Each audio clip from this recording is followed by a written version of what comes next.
brought us down to this. And I said, right, that's it. You got the place. Oh, what a beautiful location. Just this is for Sonia, because I don't think Sonia's actually seen this fantastic place where Alf and Bridget live in the village of Tenderton, is it? Yeah, it's a town. Town of Tenderton. This is the what was the coach house, and it's been transformed by Alf and Bridget into an absolute slice of heaven. Everywhere you look is just beauty. Look at this. Everywhere is just beauty. Gorgeous plants and flowers. It's like something you would find in the Mediterranean. And here it is. Look at this in Kent.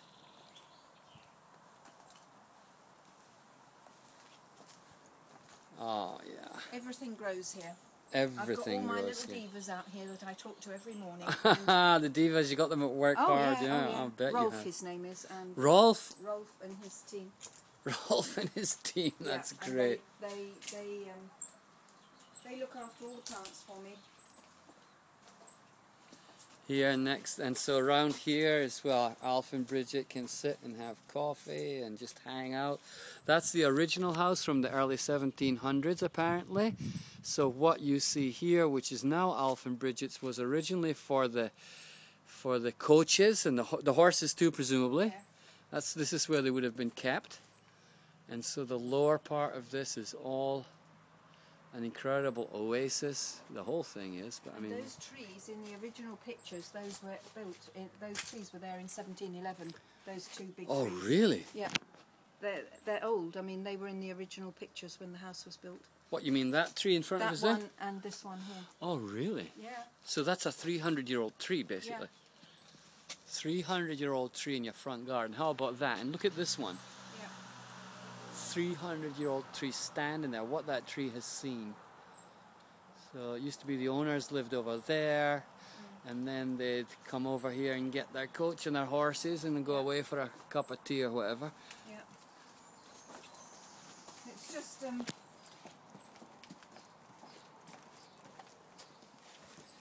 look at this.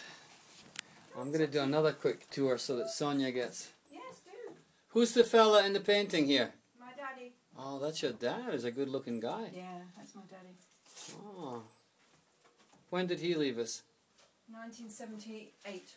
At what age? 78. 78. Here is the extraordinary... Look at this living room, Sonia. Look at that. Happy days.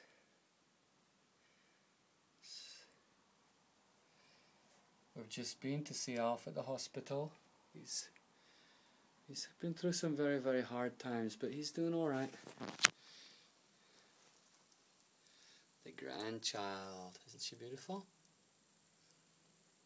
That is Bridget's son.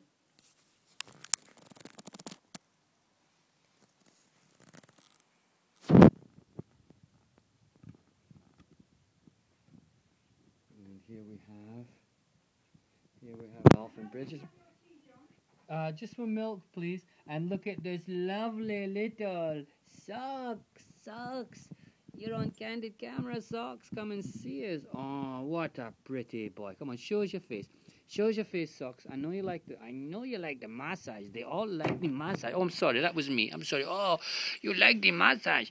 Yes, Socks like the massage. Look at that. Oh, what a clever boy you are. Looking after your mum and your dad, and just...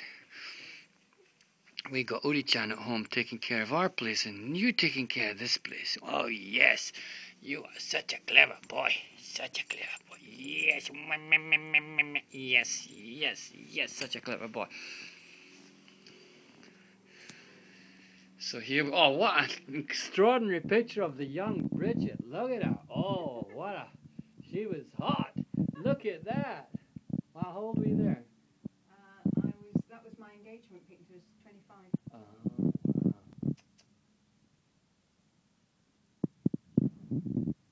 Oh, the sword. Oh yes, the sword. sword. Tell us a bit about the sword. I remember.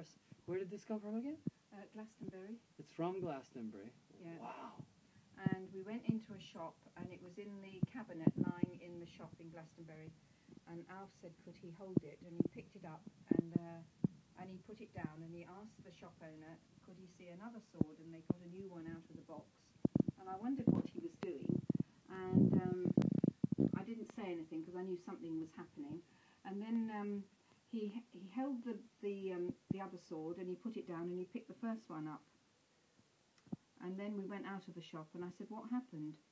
And he said, the first sword spoke to me. And I said, what did it say? He said, take me home. And he said, I picked up the other one, and it didn't say anything. So then I picked it up again, and it was pleading, please take me home. And Alf said to me, I've got to take that sword home, I don't know how. And it was £168, and we didn't have £168.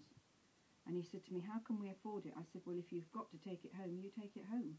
And we'll just pay for it and think about it afterwards. So we bought it, and it's been to Iona with us. It's been everywhere, that sword.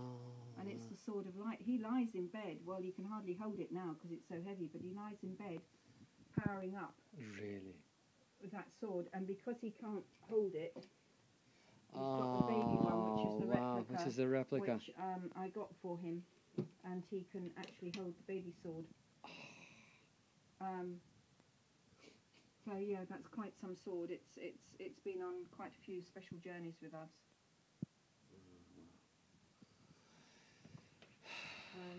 Okay, Sonia, this all. I mean, when you see this, you're gonna want one. I know, just like this. It's so pretty, isn't it? Because you see, we're renting this very cute little house in Nelson right now, which overall it would be a little bit smaller than this. Yeah. But it's got the same kind of feeling, you know. Well, this is except it. You see, I walk in here, and it like Anne said to me actually the first time when she came to stay. She said, "How do you feel about this house, Bridget?" I said, "For the first time, I feel it's got its arms around me, and I feel safe and secure. And when Alf's not here, please God, I can afford to stay here because this is my home. Then, you know, I just feel it's." He and I bought it together, you see, and it's the first house we bought together. I see. So it's very important that we. Well, I mean, it's alive. It's your consciousness. You know, it's not going anywhere. Whatever happens. And I tell you what, the nurses all come in here, and you can see them visibly relax. It's wonderful. They come in and they say, "Oh, it's so peaceful here." But you see, we don't hear any noise, John. Look at the thickness of these walls. I mean, it's just. You're insulated.